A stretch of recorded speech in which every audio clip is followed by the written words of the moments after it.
Good afternoon, and we'll continue looking at this topic of the art of transforming suffering.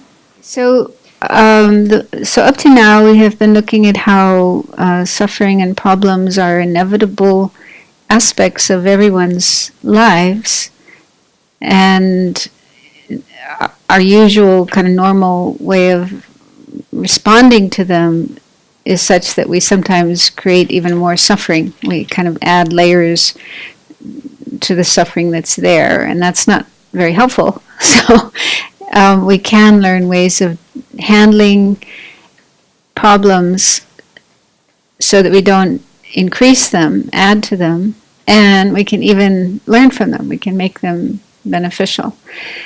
So that's the basic idea in Buddhism, and so this afternoon I'll start talking about some more of the traditional ways mentioned in the teachings in the Tibetan tradition on how we can deal with problems in more skillful ways.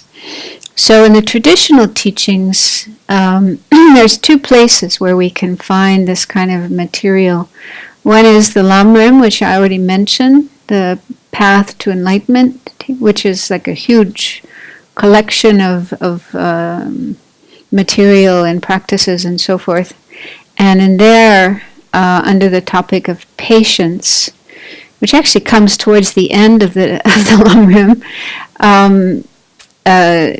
and specifically the kind of patience of voluntarily accepting suffering.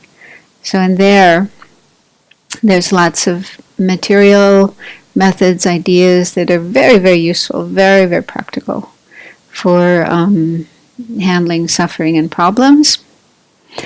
Another source is what's called Lojong. The Tibetan term is Lojong, which literally means mind training, or sometimes it's translated as thought transformation. But I think mind training is a more accurate translation. And that is connected with the teachings on bodhicitta, how to develop the so-called mind of enlightenment, meaning the aspiration to become enlightened, to become a Buddha, to help all living beings. So in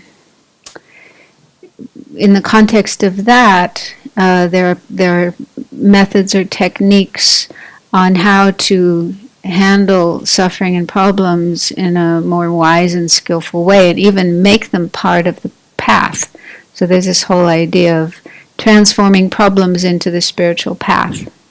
And there's a number of books on that topic. For example, one by my teacher, Lama Zopa Rinpoche, called Transforming Suffering, I think, or what is it called? Transforming Problems into the Path. Transforming Problems into the Path, I think, yeah. And there are other books as well. I haven't had a chance to read all of them. So those are two places where we can find more practical methods on this topic. But bear in mind that both of these two traditional sources are really meant or presented for a specific audience. The intended audience of these teachings are really people who have a good understanding of Buddhism, who have been learning and practicing Buddhism for a while and have a good understanding of it, and have come to the point where they feel, this is what I want to do. So they're like committed Buddhists, and in particular, they are Buddhists who are on the Mahayana path. They want to follow the Mahayana path, the Bodhisattva path, and become Buddhas, enlightened beings to help all living beings. So these teachings are not necessarily designed for beginners or people who are just in the beginning stages of exploring Buddhism and trying to figure out if this is what they want to do in their life or not. So I'm just saying that in case some of you are in that position, that you're still kind of putting your toes in the water and trying to decide if you want to jump in or not.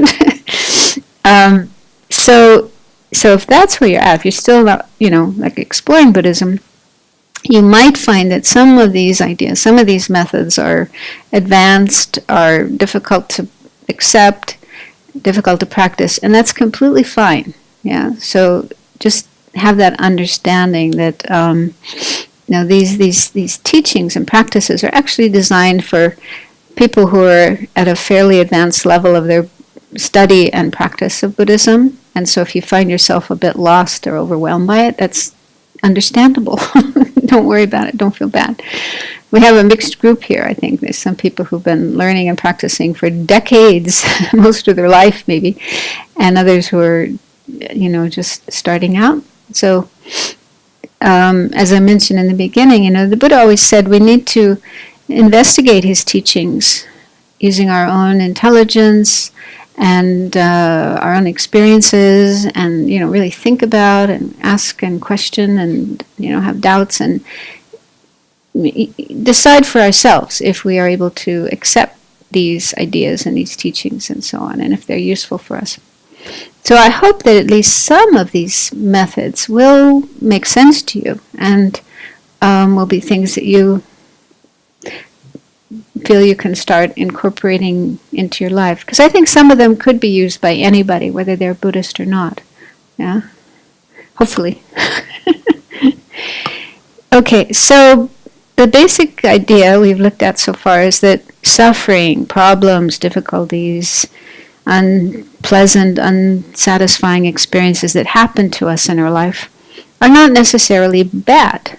And they can be useful. They can help us in our spiritual path if that's what we wish to do.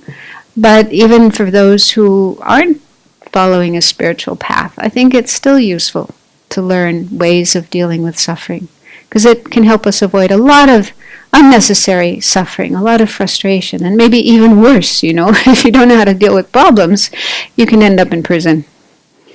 Right, little life sentence. This happens to so many people, Some little problem happens, they become totally enraged and violent and end up doing some act of violence that can lead them to a life sentence in prison. So it's useful for everybody, I think, to learn how to deal with suffering and problems in more skillful ways. And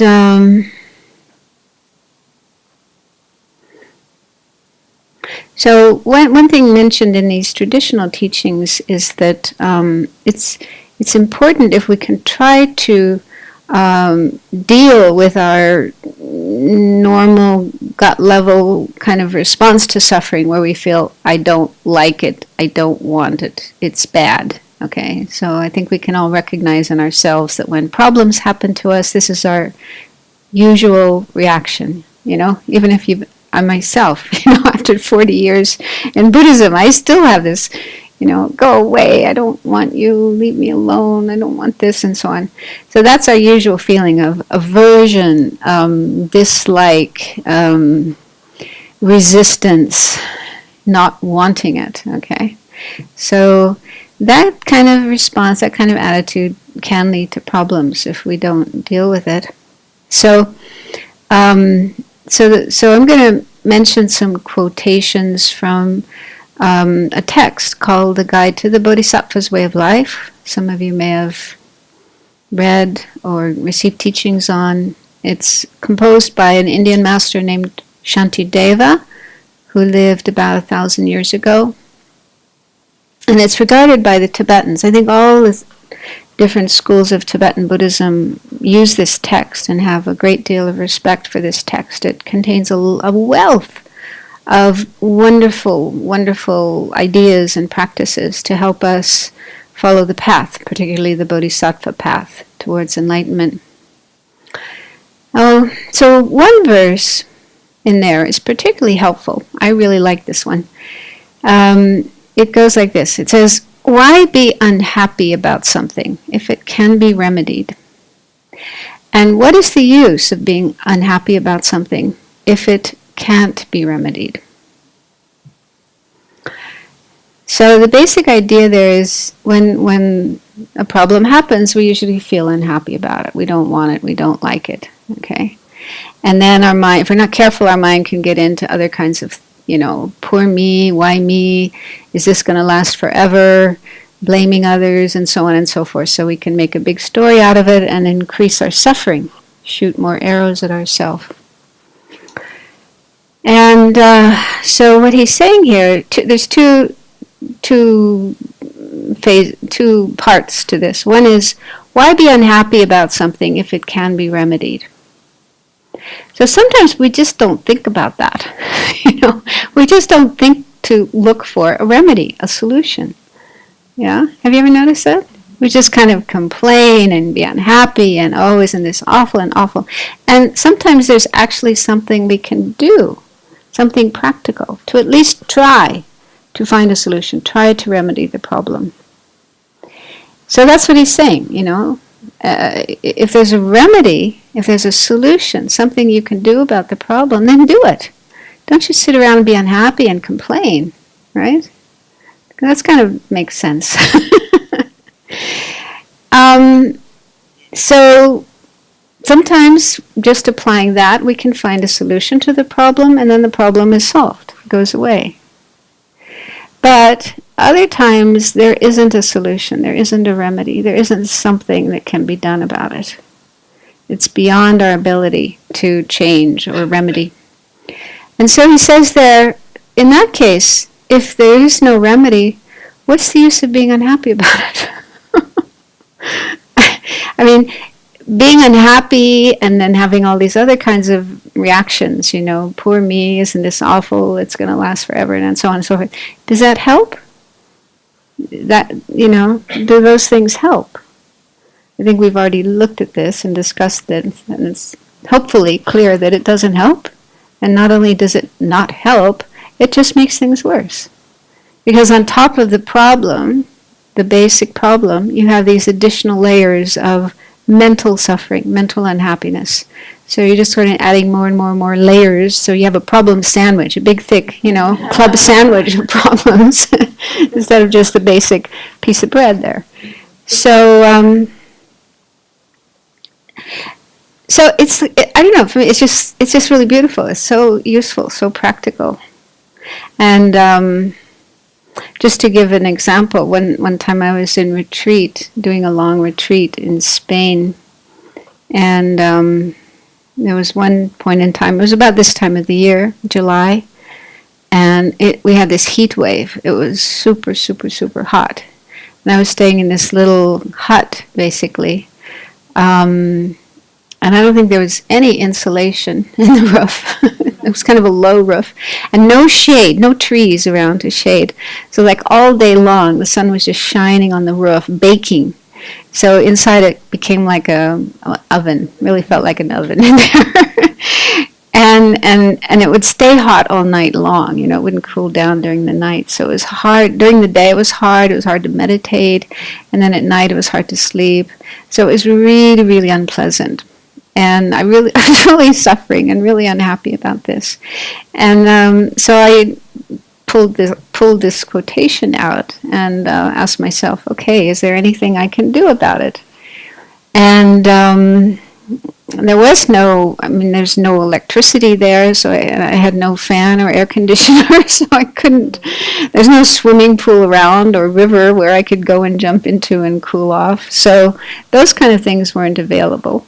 But I did find a few solutions. In the morning, the water was a little cooler, and so I would take some of the cool water and put it in a clay dish, and then in the afternoon I would put my feet in that, and that gave some relief, a little bit of relief. And I would also get a cloth, like a wash rag or something, and dip that in the cool water, and then put that on my head, and that would give a little bit of relief. So I found some little solutions, to get some relief from the heat. Didn't completely remove the problem, but it made it better, made it more manageable. And then on the mental level, I tried to use some of the other thought training methods, which we'll look at later. But for example, I would think about other people. I would think about the people down in the Sahara Desert, where the heat is probably much worse, and they probably have much less access to any kind of comfort at all. Many people just live in tents and very little water, and maybe no cool water, only hot water. So. And they often wear, especially the women, they have to wear these long robes, black robes, and cover their faces and everything. So I thought, wow, at least I can kind of take off some of the layers and cool off a little bit. So that helped, to think about people who were in worse situations than myself and look at I did have some trees around, so I could go and sit under the trees sometimes and get a little bit of cool. So looking at my situation compared with the situation conditions that other people face made me realize, well, it's bad, but it could be worse. That's always helpful, However bad things are, you can always find worse situations. And when you think of that, then your situation looks not so bad, looks a little bit more bearable, manageable. And then impermanence, I reminded myself it's not going to last forever. And in fact, that's true. Heat waves last maybe a week or a few days or a week or 10 days at the most. And then the weather changes and it cools off, which did happen after about 10 days. It cooled off. So these are just, things in that particular situation, things that I found to help me. And it just was so clear what Shantideva is saying. Like, what use is it to be unhappy? To let your mind get carried away with all these unhappy, negative thoughts. It doesn't help at all. It just makes things worse. So I don't always manage to do so, but I do try to remember this verse, this idea, and apply it when I face problems, and that itself can be very helpful. And it's actually, I think this verse is similar to the so-called serenity prayer that you might be familiar with in Alcoholics Anonymous. I love that prayer. It's so beautiful. It's phrased more in a Christian context. How does it go? It's like,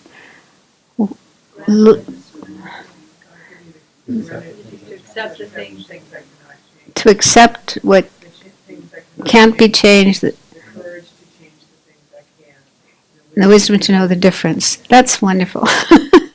So helpful. So it's similar to Shantideva's, but a little bit different. So either of those that you find more appealing, that's a really helpful thing when facing problems. So even if the problem can't be completely remedied, you can at least work on your mental activity, your mental thoughts and emotions, how you're looking at it, how you're responding to it, how you're interpreting it. And it is possible. It takes time to learn how to do this, but once you do, it gets easier. It gets easier with more practice. So it gets easier to keep your mind positive even in difficult situations. And then another verse from this same text by Shantideva, he talks about the good qualities of suffering. He says, suffering has good qualities. And he points out 4 good qualities. So let's go through these. The first that he mentions is that it eliminates pride. So pride in Buddhism is considered one of the delusions or afflictive emotions, meaning it's an aspect of our mind that is not helpful, and in fact it's we could say harmful. It leads to problems and suffering rather than happiness, and it's an obstacle, something we need to work on, we need to reduce if we want to progress along the spiritual path and become enlightened. So it's an obstacle to spiritual practice. But I think that even the world and among ordinary people.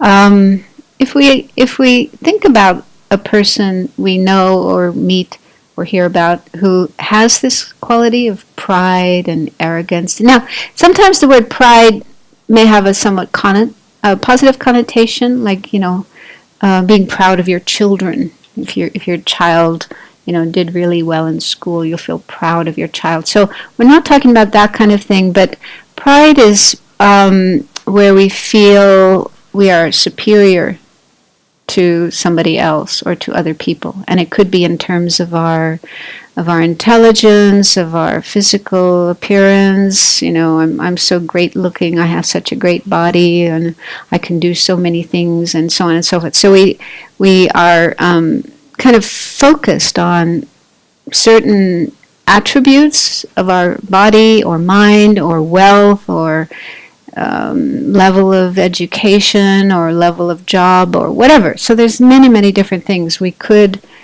generate pride in relation to.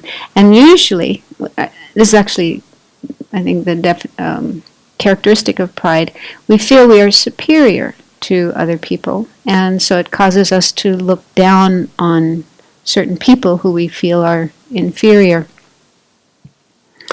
So we probably all encounter sometimes people who have this quality, who are proud and arrogant. So if you think of somebody like that, how do you feel about that? Yeah. How do you feel when you observe somebody who's behaving in that way, who has that kind of attitude, that kind of air, that kind of way of behaving? Does it feel good? Does it, do you sort of like people like that? Do you admire them, respect them, want to be like that? Avoid, yeah. Yeah.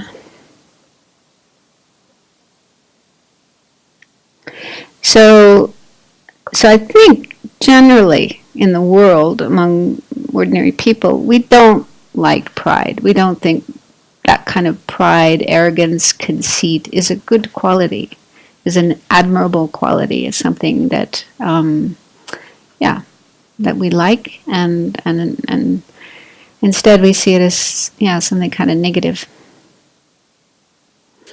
And a proud person, a person who's proud and arrogant, the way they treat other people is often not very nice. They treat people in a disrespectful way, in a condescending way, and even worse, it can sometimes be abusive, actually abuse others who they feel are inferior to them. So, and then in the context of Dharma, the spiritual path, spiritual practice, it's said that pride is actually based on a mistaken sense of ourself, of I, me, ego. We can say ego, like a false sense of I, where we see ourselves in a way that we don't actually exist, and then we become kind of obsessed with our sense of self. I am so important. I'm the most important person in the world. I'm the center of the world, and so on. So we're very kind of self-absorbed and self-obsessed. So that's actually the basis of pride. And so if we do have pride and indulge in it, don't try to overcome it and get stuck in that attitude, then it's perpetuating our situation as an unenlightened being and also our suffering. So it's actually a cause of suffering rather than getting out of suffering. Another problem that happens is in terms of Dharma, we need, like to progress along the path, we need to have an open mind. We need to be willing to learn and acknowledge our mistakes and faults and so forth, and be willing to change, see, okay, this is something wrong with me, I need to work on it, I need to change it. So pride interferes with that, because pride can cause us to feel, I'm completely okay just as I am. I don't need to change. Other people should change, but not me. The world should change, but not me. Or we may feel, I know everything. I know it all. I don't need to learn anymore. So this is what can happen with pride. And when you have that kind of attitude in your mind, it makes you closed. Your mind is closed to learning from others, even from teachers, right? Even from someone like the Dalai Lama. Somebody might have pride and think, oh, what does he know? I know more than him. I have a PhD. He doesn't. So it's possible. Yeah, that does happen.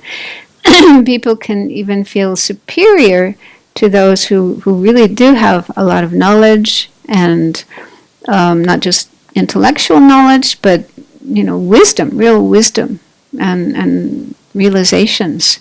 So if you have pride in that kind of context, then your mind is completely closed. And even though you do in fact need to learn a lot, but you're closed to that. Okay? There's a nice analogy in the teachings. They say that having pride is like being the peak of a mountain, a very high mountain. Having humility is like being the valley below. So what happens when the rain falls, it hits the peak of the mountain, but it doesn't stay. It just rolls right down and collects in the valley below. So on the top of the mountain, you don't find much growing there. It's barren, dry. Yeah. But down in the valley, it's very rich. A lot of things are growing. Crops and fruits and vegetables and nice things.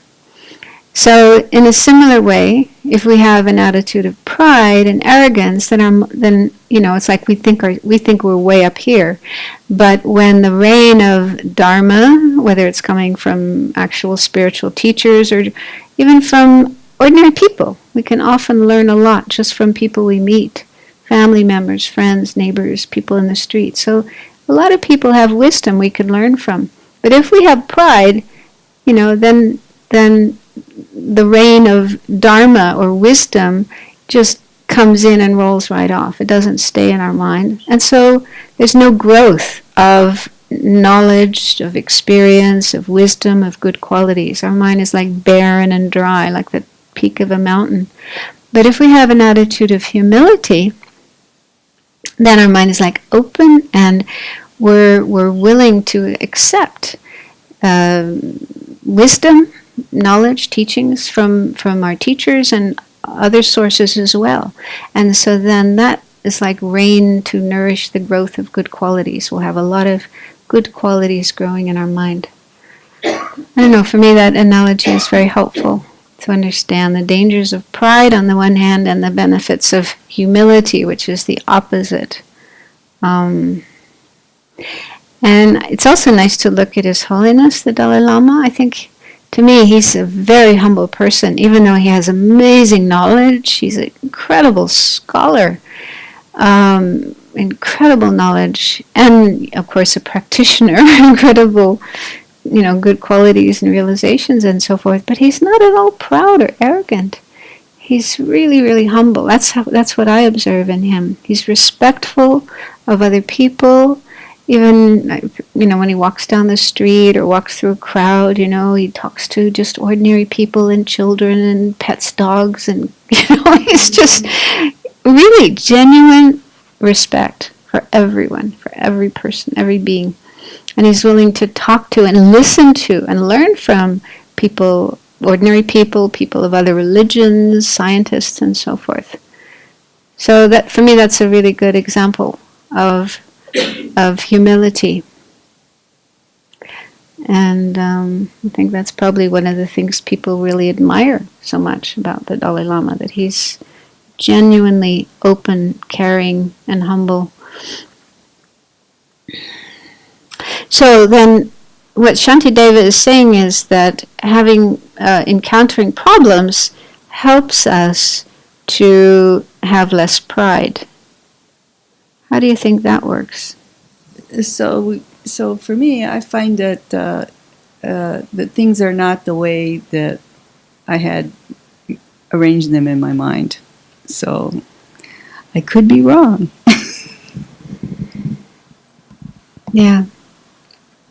I think when problems arise, I get to see how crazy my mind goes in response to that, and that's quite humbling to kind of go, oh, okay, my mind's not really as high and mighty, as stable as I thought it might be, just through seeing all the places that it goes. It's really quite humbling. Yeah. Yeah, I find that too. You know, when things are going well, smoothly, you're not facing any big problems, difficulties. You know, it's your mind can sort of get a bit inflated, and not that we do it deliberately. I think it's just that we feel kind of like on top of the world, right? We have that expression, "I feel on top of the world." So when we feel on top of the world, it could become a little bit like arrogance, you know, and looking down on others who are not as high as you are. So when a problem happens, then it's a bit like a pin pricking your balloon, you know. All that hot air goes out, and you realize, wow, yeah, okay, so I'm not as great as I thought, or not as together as I thought, or not as enlightened as I thought. So I still have a lot to learn, a lot of work to do on myself. And I think also it can help us to be more in touch with other people who have problems, and realizing, you know, wow, I have problems too, like them. So it kind of brings us down more on a equal level with others, especially those who are having a hard time.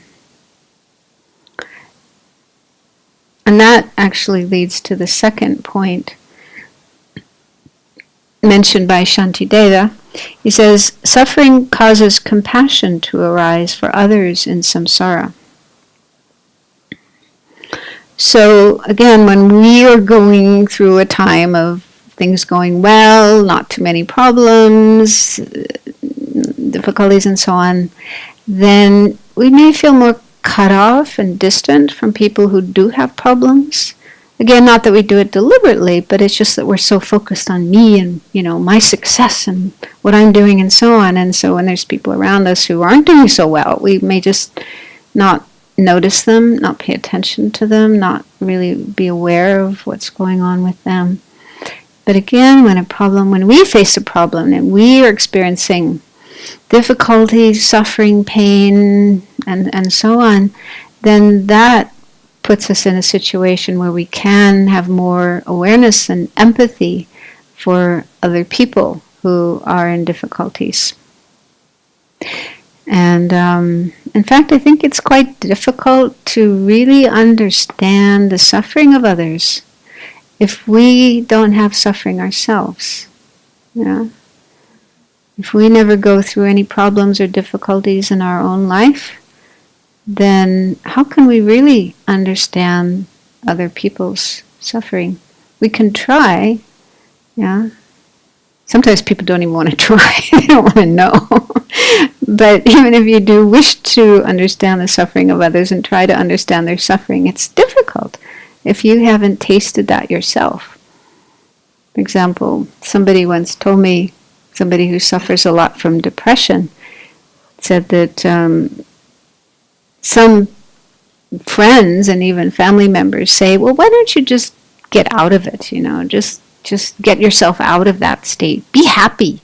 You know, people can say things like that.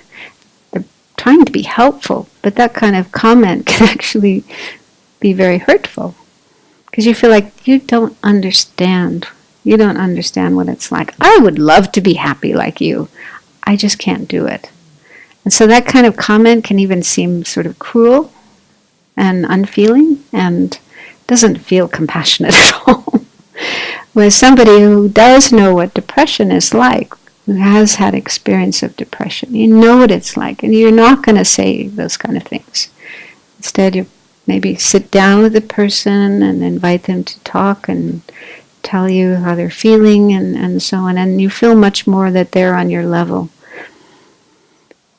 So I think that's not too difficult to understand, that suffering, going through our own experiences of suffering, this isn't necessarily always the case. Sometimes people go through so much suffering that they become bitter and angry, and they don't necessarily learn compassion from their suffering.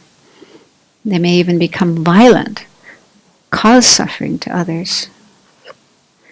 But it can happen, and especially on the spiritual path, we want to develop compassion. That's very much a part of the Buddhist path, and I think all religious traditions, all spiritual traditions talk about the importance of compassion. It's a very, very important thing. So it's something we wish to develop. We need to develop, in fact. We can't become enlightened if we don't develop compassion. It's like an essential ingredient for the attainment of enlightenment or Buddhahood, having compassion for all living beings. So we need opportunities to develop compassion, and when we encounter problems, difficulties, suffering, that gives us a perfect opportunity to do that, to develop compassion.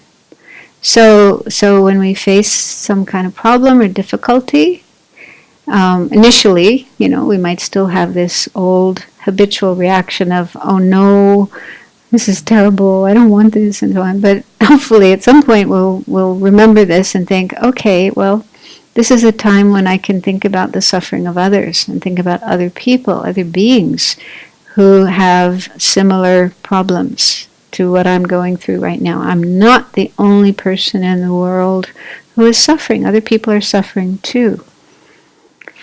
And in fact, by the way, not only does that help us have more empathy and compassion for others, but it also gives us some relief.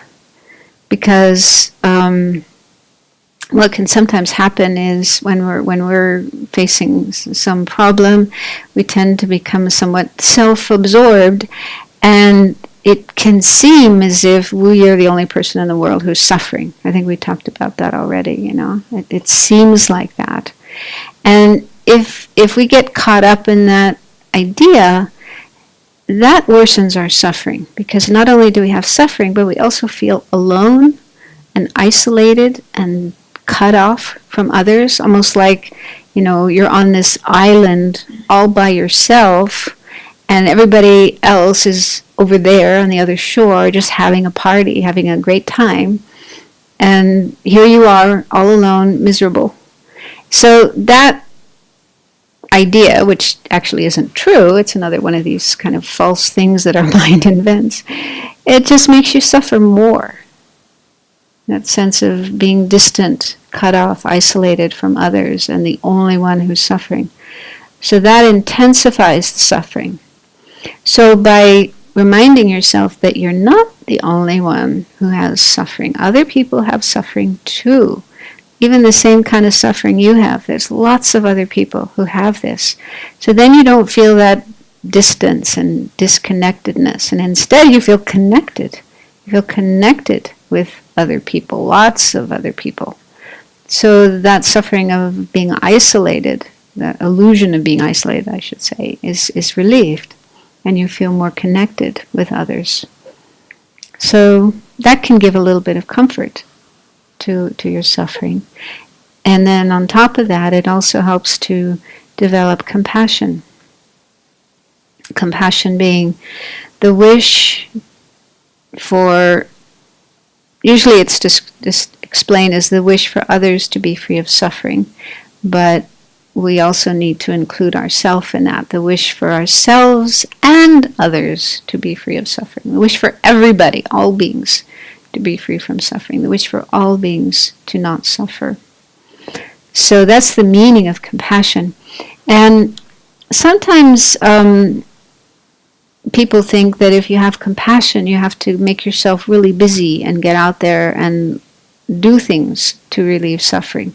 That's fine. I mean, that's great. That's wonderful if you are able to do that. But it's also possible to have just this attitude of compassion, even if you don't actually actively go out and help others. Now, there's a lot of discussion about that, because sometimes Buddhists are accused of just sitting on their cushion and meditating on compassion and not really going out and helping the world.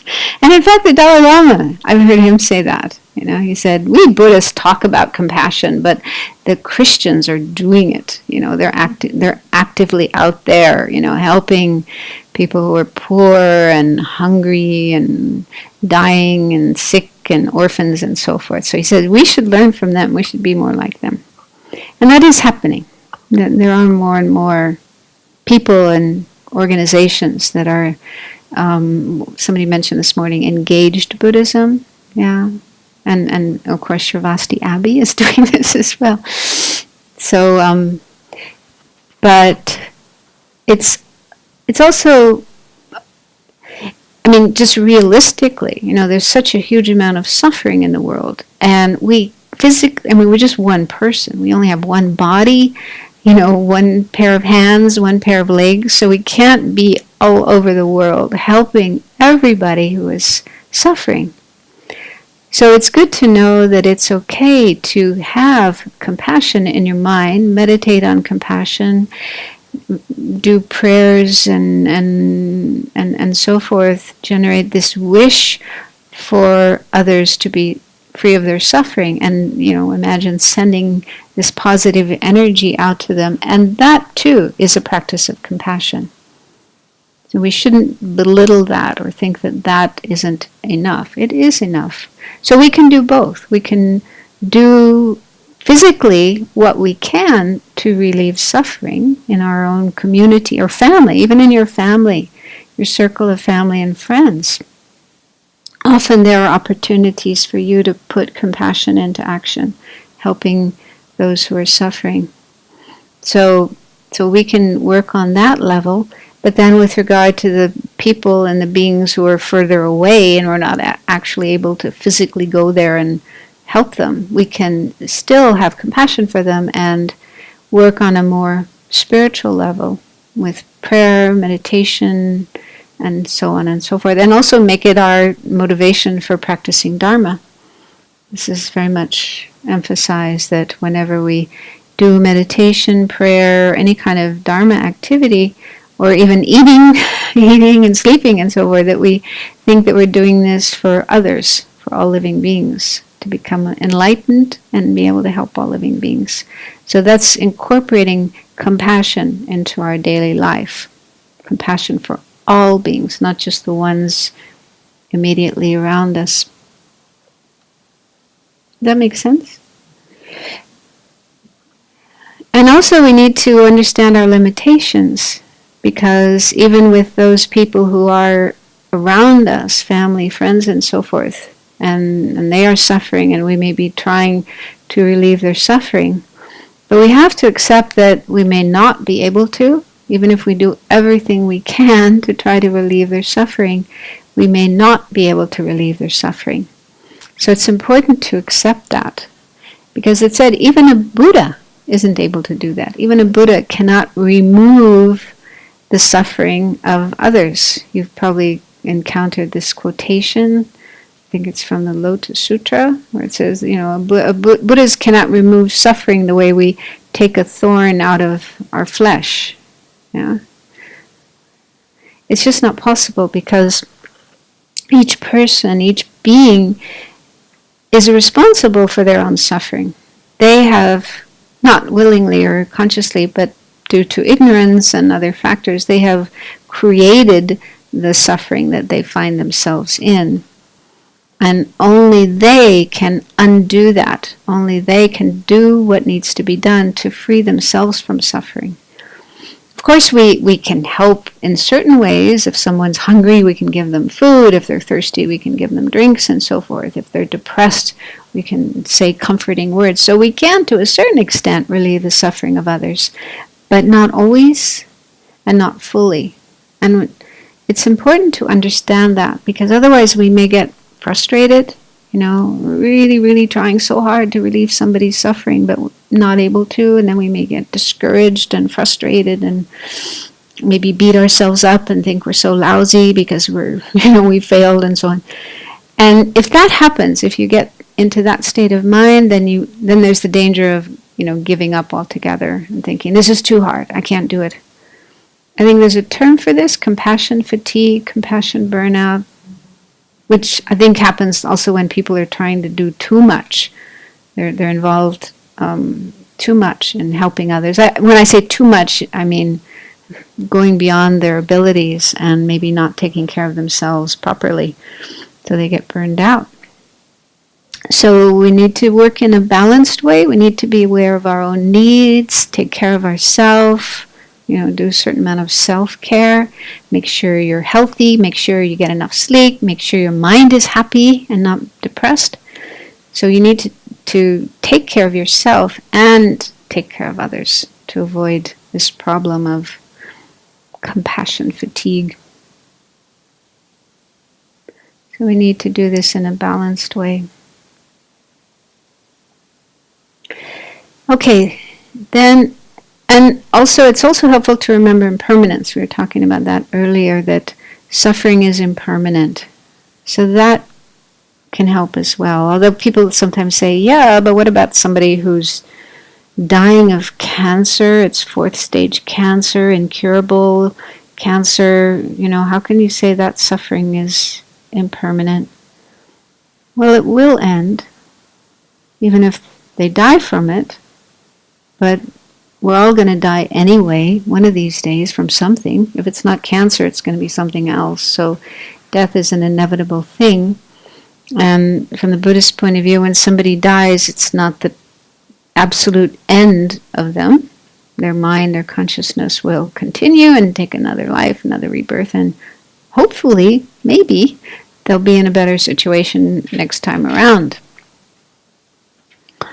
So that suffering they're going through will not go on forever. It will have an end. And in an ultimate sense, Buddhism says all sentient beings will eventually reach the state of liberation and enlightenment. The suffering we're going through, the causes of suffering, karma, delusions, and so on, are not things that will last forever. They are temporary, they're transitory, they can be eliminated, purified. So everybody one day, may take a long time, many lifetimes, but eventually, one day, everybody will reach that state of enlightenment. So if you can accept those ideas, they may be hard to accept, but if you think about them and come to accept them, that can also help to not feel overwhelmed by the suffering that you see in others and in the world. Just to remember that it's not permanent, it's not forever. It has causes and conditions, and those causes and conditions can be remedied, can be changed, and that means the suffering too can be remedied and changed. I think this is why His Holiness is so optimistic. I'm always amazed at his optimism, because even with Tibet, even after how many years now? 70, almost 80. Well, they came in 1950. That's when China first invaded Tibet. So that means it's almost 70 years. Getting close to 70 years. So even after 70 years of Chinese occupation of Tibet, His Holiness remains optimistic. He always says, I'm optimistic. It's going to change. Amazing. But also just to recognize that becoming depressed and pessimistic and, that kind of thinking doesn't help. Doesn't help at all. So it's important to remain optimistic and keep working, doing what we can to relieve suffering. That makes sense? So anyway, the point there is, when we face problems and difficulties, they are opportunities for us to increase our compassion, to have more compassion. And I think too, if you look at people in the world who have a lot of compassion, who are compassionate, you probably see that they haven't had an easy time. They have difficulties. And they manage to use those difficulties in a positive way, in a beneficial way, to have more compassion.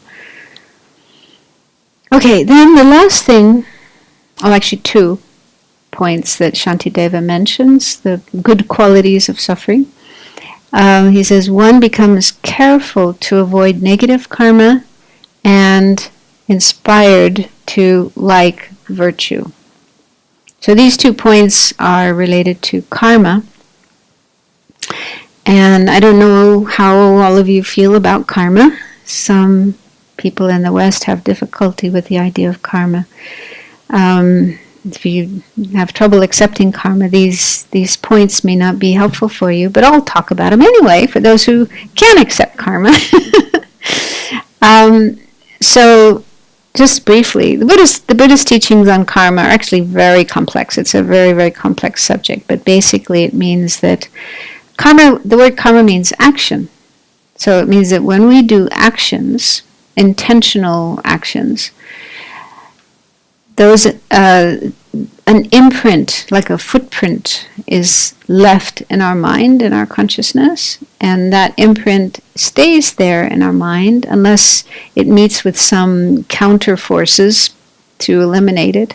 Otherwise, it stays there in our mind, even as our mind leaves this life and goes to the next one, and then the next one, and so on and so on. So even many lifetimes, many thousands of years, the karmic imprints stay in our mind until the certain causes and conditions are encountered, and then those imprints ripen in the form of some experience. Similar to what happens with seeds. Like, in the forest here, there's lots of trees, and the trees produce seeds, and the seeds fall on the ground, and then when the right conditions are there, like the right temperature, water, sun, nutrients in the soil are present, all those conditions are present, the seeds will start to grow and then produce more trees. So sometimes they use the word seeds for the karmic imprints in our mind. We have within our mind all these seeds or imprints of our past actions, good and bad. And then when we encounter the right conditions, they grow in the form of experiences that we have. So basically, in a simple way, we talk about good karma and bad karma. Good karma is those actions we do which are the cause of good experiences, happiness, and having our needs fulfilled, and being born in a good situation and having good experiences. So whatever good experiences we have are said to be the result of good karma we created in the past. Then the bad experiences we have, like suffering and problems and so on, these are the result of bad karma that we created in the past. So somebody who accepts karma, believes in karma, thinks along these lines, when they face problems, difficulties in life, they will think, well, this is my bad karma. I created something negative, bad in the past, and now I'm just meeting with the results of that. And that itself can give some relief, because it prevents you from thoughts like, why me? I don't deserve this, this isn't fair. So getting involved in self-pity or blaming others, putting the blame on other people as if it's got nothing to do with me. I'm totally innocent. It's all other people's fault, so then we get caught up in anger and blame and hostility towards others and so on. So that kind of reaction, as we've seen, just increases our suffering. And it can also lead to creating even more bad karma. Because if you blame other people for your problems, even though, we're not saying that other people are totally innocent either. If you're raped or abused or robbed or mugged or whatever by somebody, that is a bad thing.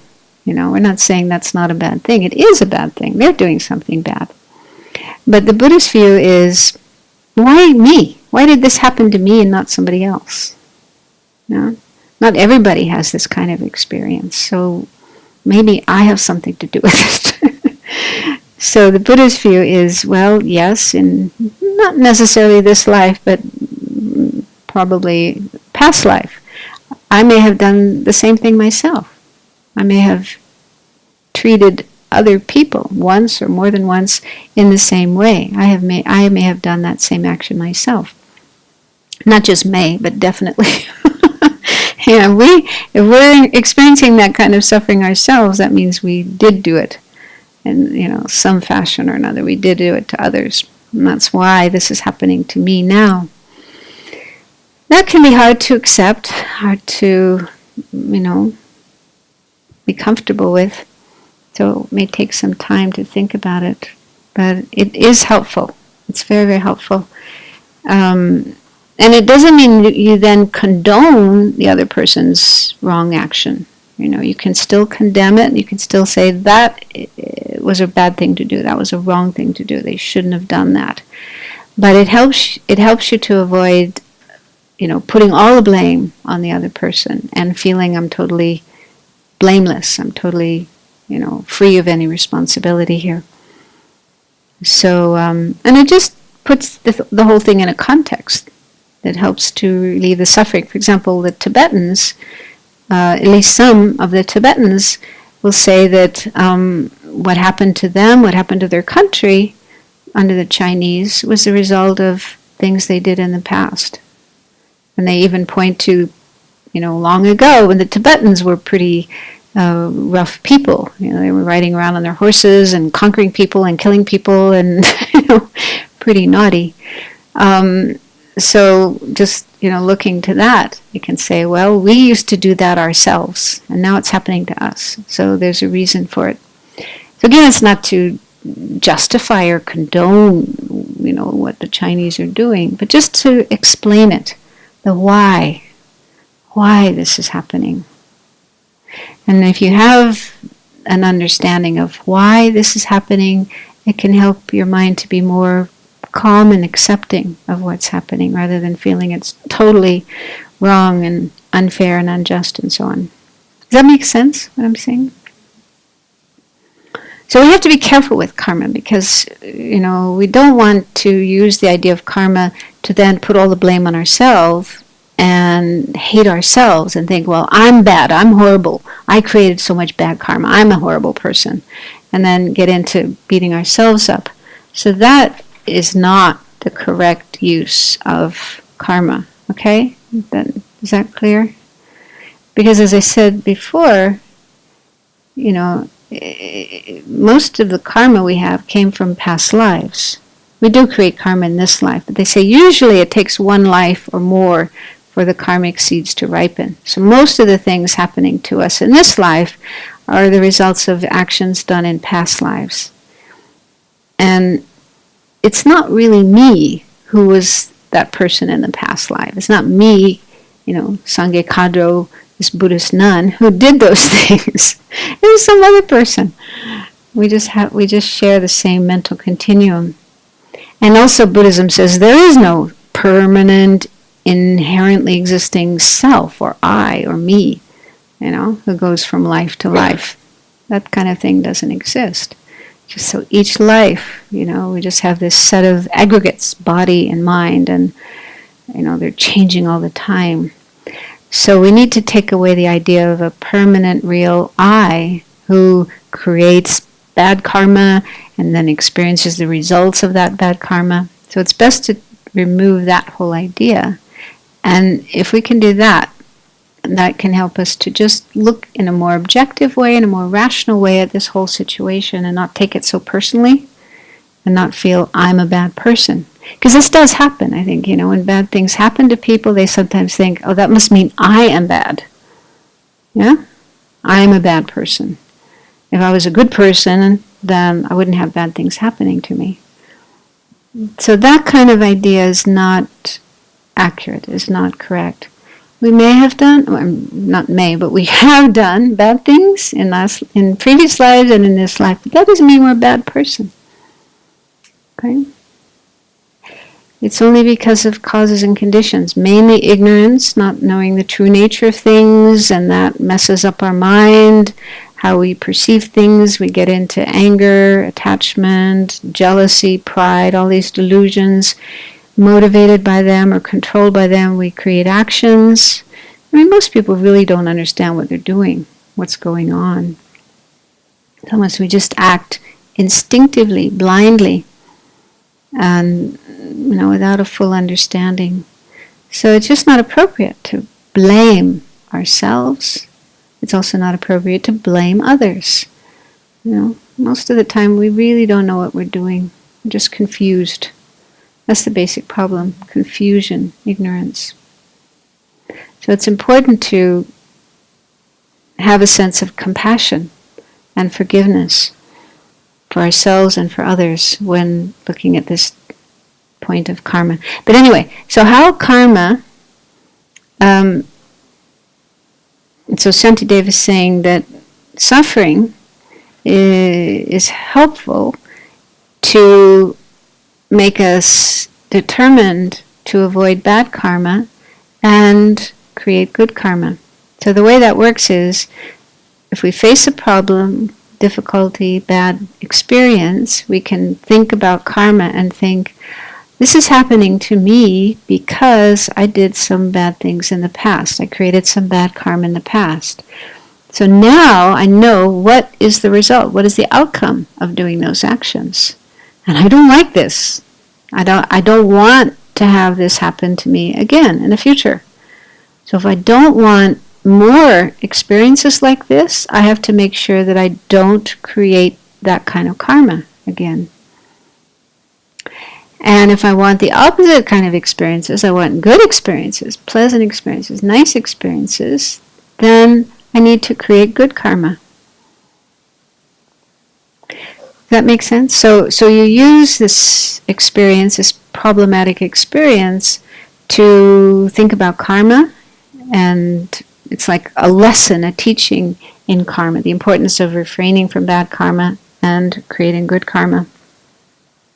So this was really helpful for me personally. One time I was having difficulty with another person who we had been friends, and then things kind of went wrong, and this person got really angry at me and was being really negative and abusive, and trying to make me suffer. So it was quite hard, and I was trying to use all kinds of different methods for dealing with this situation, and try not to respond with anger myself. And this one I found really, really helpful. When I thought about this one, I thought about how the reason this is happening to me, the reason this person is being abusive to me, is because I did the same in the past. And I didn't even have to look to past lives. I could see in this lifetime, when I was a child, I grew up in a family with 5 children, and there was this pecking order, so I was number 2. So my older brother was nasty to me, and then I was nasty to the next one, and so on and so forth. So I did some pretty awful things when I was a child to my younger siblings, and I feel very bad about that, but anyway, that happened. So I had no trouble accepting that I had been nasty and abusive, just in this very lifetime, and I probably did it as well in past lives. And so then I could think, okay, so now I know what is the result of that kind of behavior, how painful it is. And it really was painful. And I could also think how now I know what it's like to be on the receiving end of that kind of behavior. When I was a kid, I was just being nasty and not really thinking much about what it was like for my younger siblings. So I was thinking, okay, now I know how painful that is. Oh, this is terrible. And I felt this really strong sense of commitment from my heart that I never want to do that again to anybody. I never want to subject anybody, anytime, no matter what they do. I never want to make another person suffer like this. Does that make sense? Yeah, so it was really heartfelt. It wasn't because the Buddha said you shouldn't do this, but I really felt, I don't want to do this anymore. It's horrible. It's horrible to be like this. So it was just like a vow that came from inside of me, this commitment. I am never, as much as I can, I'm never going to do this again to anybody. And so that's like what Shantideva says, one becomes careful to avoid negative karma. So I really felt this strong commitment to not be abusive verbally or in any other way to any other person or any other being. And the opposite of that is, making the commitment to be kind as much as possible, to treat others with kindness and compassion and, try to make them happy, not suffer. So it took a while to think all of this through, but it really, really helped me a lot. And to the point where I could actually feel thankful to this person. That's what they say, actually, in the teachings. They say the person who gives us a hard time, who makes us suffer and so on, is actually like a teacher. Someone who teaches us, who enables us to develop our patience and our compassion and other good qualities and make commitments to following karma and so on. So that person is actually like a teacher. It's not easy to feel that way, but this sort of thinking, this kind of thought processing is what can lead us to that point. And some people come to this just on their own, even without Buddhist teachings. They're able to just have that insight that, people who are difficult to deal with can be very helpful for learning certain useful things, useful skills. So anyway, just to sum up, so Shantideva points out 4 ways in which suffering is useful. He calls them good qualities of suffering. So suffering can help us to have less pride and more humility. It can help us to have more compassion for others who are suffering. It can help us to make the determination to avoid creating negative karma, and the determination to create good karma as much as we can. So maybe I'll stop there, and we have a little bit of time left if anyone has a question. I might also add, it helps us to develop patience and fortitude, too. I guess that was within, what you were saying, but...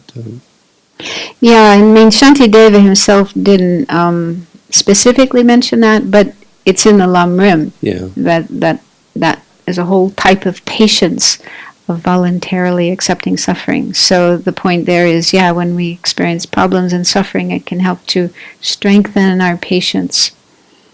I have a question about socially engaged Buddhism, if I'm allowed to ask that. Okay. I don't know how to think about this, and I'd just like your opinion. I have some friends who are not Buddhist. They're of another religion, and they go to third world countries and help to eliminate suffering by building schools and water systems and hospitals, and they do it really very heartfelt. But they always talk about their religion and make an effort to evangelize and convert people in the process. But they're doing a tremendous amount of good. How should I think about this? How should we think about this? I remember hearing the Dalai Lama say something just recently about this, kind of joke in a little bit of a joking way. He's really praising this kind of work, but then but they're also trying to preach to these people. So he's sort of joking about it. When I was young, I felt very turned off by this kind of thing. It seems like it's not completely sincere. It's not sort of unconditional love and compassion. It's like, I will give you food, I will build you a school, but I want you to listen to what I'm saying and accept what I'm saying. So it's kind of a conditional thing. But I don't know. I don't have a whole lot of experience in this area. There may be some missionaries who don't do that, who don't have that kind of pushy attitude. I don't know. who really just do it to benefit the people and don't have the expectation in return that they will, convert and become, followers of that religion. So there's probably just a lot of different types of people and types of attitude and so on. And there's I don't know if you've heard of this organization based in Taiwan. It's called Tzu-Chi, I think, which means compassion, does it? Is that the meaning of Tzu-Chi? I think anyone Chinese here? Anyway, it has something to do with compassion. And it was founded by this nun, Taiwanese nun, who is really, really, really compassionate. And she's just dedicated her whole life to doing work for others. And they've got this huge organization. In the beginning, I think she was just going around in the neighborhood and collecting little coins, just change that people would have, and accumulating that money and then using that money to help poor people who couldn't afford to go to the doctors and so on. So that's how she started. And then from there it grew, and now they have hospitals, huge hospitals, and they have training centers for doctors and nurses and so forth. But they go around the world, and when there's a disaster, like what happened in New Orleans some years ago, what was that, Katrina? So they were there. Apparently sometimes they're the first people to arrive to give aid and so on. And I read a book about this nun and her organization, and one of the things I really liked about it is it's no strings attached. They will help anybody, doesn't matter what religion, what race, what nationality, rich, poor. They help anybody, and they don't ask anything of them.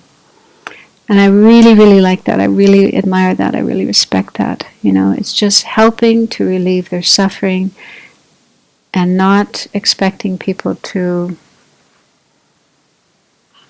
change their religion.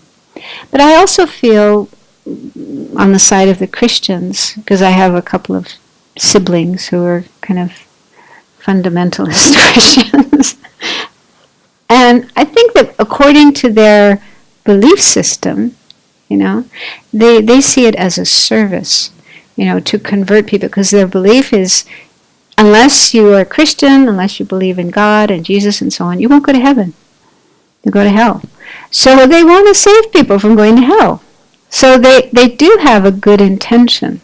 The intention is good, according to their belief system. So when I think in that way, I don't feel so annoyed.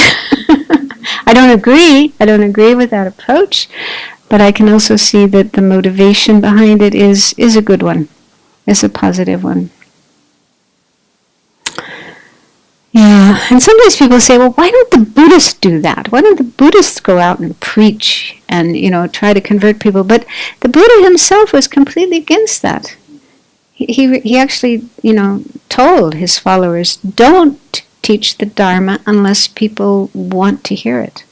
So the whole idea of preaching and trying to push people to listen to the Dharma and convert to Buddhism and so on is just totally contrary to the whole spirit. And actually that's one of the things I like about Buddhism. One of the things that I'm attracted to.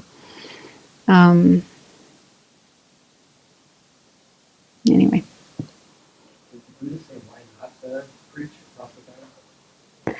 Did he say why not? I don't know. Anyone heard? I read that he said it wouldn't work. Yeah. You'll have to be receptive. I remember when I was living in Singapore, I lived there for about 11 years, and most of the people in Singapore are Chinese, racially, and many of them are Buddhists, some are Taoists, some are Christians. But there's a lot of activity among Christians trying to convert others. And apparently they work in schools. They go into schools and universities and so on, and really put a lot of pressure to get people to come to church and convert to Christianity and so on. And they're quite successful. And there's another monk there, an Australian monk who was there long before I was, so he was much more familiar with what was going on. And he said something to me about I can't remember exactly how it went, but he said a lot of the people who convert in that way don't last. They don't stay with it. Because they're only coming because of they're having fun, they're offering free food, the social scene and so on. They come for that reason and not because they really deeply believe in the teachings. So after a while, they lose interest and they realize this isn't really what I want to follow. So that's in line with what Tarpa said, that it doesn't actually work. Thank you again for the teaching. In regards to the last point by Shanti Deva, saying that it can make us determined to avoid bad karma and aspire and create good karma, one of the things I had read by Lama Zopa, he had a sort of pamphlet booklet on the 35 prostrations. Talked about sort of that it was also, when bad karma ripens, it's almost like it's a purification. And so for me, I think what I have found helpful is that it's like, oh, this could have actually been worse. If I stub my toe, or if I'm, like it's really hot outside, like, oh, I could have ended up in an even hotter place. And I have found that for me to be helpful in terms of how I approach problems in my life. Yeah, this is what many Buddhists will say, when they have a problem, they say, well, this is good. It's like I'm paying off my debts, my karmic debts. So it's good that it's, less bad karma. And they do say in the teachings that when we're working on purifying our karma, doesn't mean our karma is just going to be totally extinguished, but one thing that can happen is we get a reduced sentence, so instead of life without parole, you get 2 years.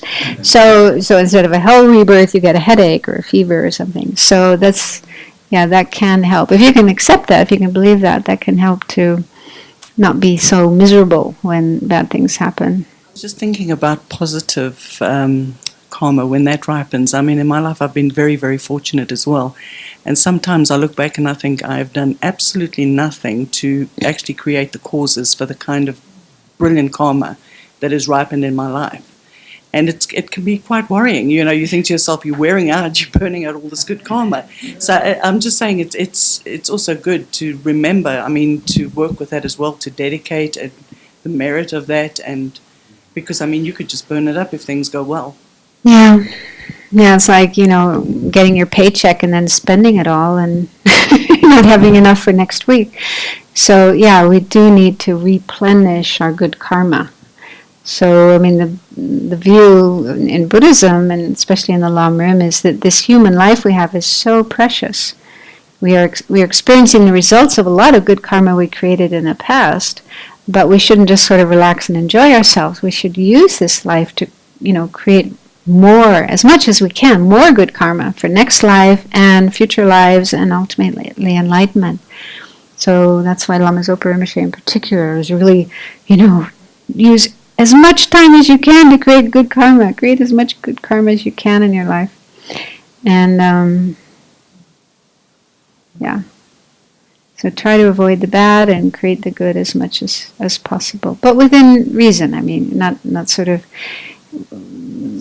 pushing ourselves. Yeah.